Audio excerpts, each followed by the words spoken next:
तर या सगळ्या प्रकरणानंतर आमदार रोहित पवार देखील आक्रमक झाल्याचं पाहायला मिळालं। हातवारे करून बोलू नका, आवाज खाली करा। आमदार रोहित पवारांनी पोलिसांवर पारा चढला। आव्हाडांच्या कार्यकर्त्यांना अटक होताच रोहित पवार हे आक्रमक झाल्याचं दिसून आलंय।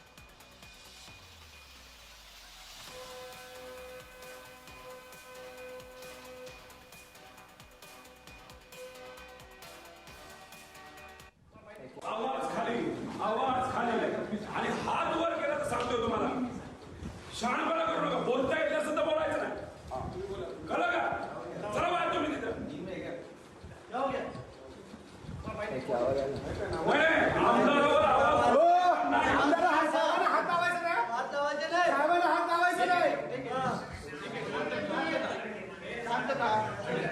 पोलिसांना सहकार्य केलं, पोलिसांनी नीट वागायचं, गोखले साहेब नीट वागलं पाहिजे, नीट बोललं पाहिजे ना। हातवारे करू नका, असं वाटतं काय?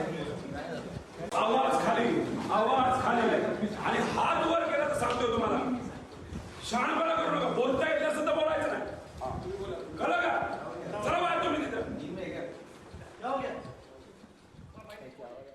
तर या सगळ्या संदर्भात आढावा घेतला आमचे प्रतिनिधी महेंद्र जोईल आपल्या सोबत जोडले गेलेत। महेंद्र, आव्हाडांच्या कार्यकर्त्यांना अटक झाल्यानंतर रोहित पवारांचा पारा चढल्याचं दिसून आलं, काय अधिक तपशील?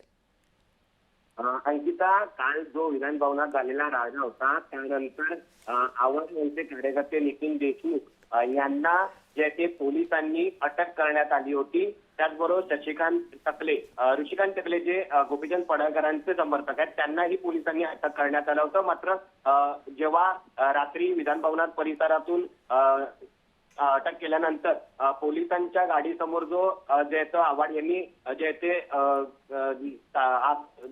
हे केलं होतं, प्रकरण केलं होतं, गाडीसमोर ते घेऊन जाण्यासाठी त्यांना मज्जाव करत होते। त्यानंतर त्यांना कुठल्या पोलीस स्टेशन मध्ये नेण्यात आलं याकरिता आव्हाड आणि रोहित पवार हे रात्री मध्यरात्री आझाद मरीन पोलीस स्टेशन मध्ये गेले होते। मात्र त्यांना सांगितलं होतं की आझाद मैदान पोलीस स्टेशनात नेण्यात आलं। आझाद मैदान पोलीस स्टेशन मध्ये सांगितलं की त्यांना मरीनराव पोलीस स्टेशन नेण्यात आलं। त्यामुळे त्यांचा कार्यकर्ता नितीन देशमुख याला कोणत्या पोलीस स्टेशन मध्ये नेण्यात आला हे त्यांना समजत नव्हतं। मात्र नंतर जे ते त्यांना असं समजलं की जे रुग्णालयात जे ते त्यांना मेडिकल करण्यासाठी घेऊन जाण्यात आलंय।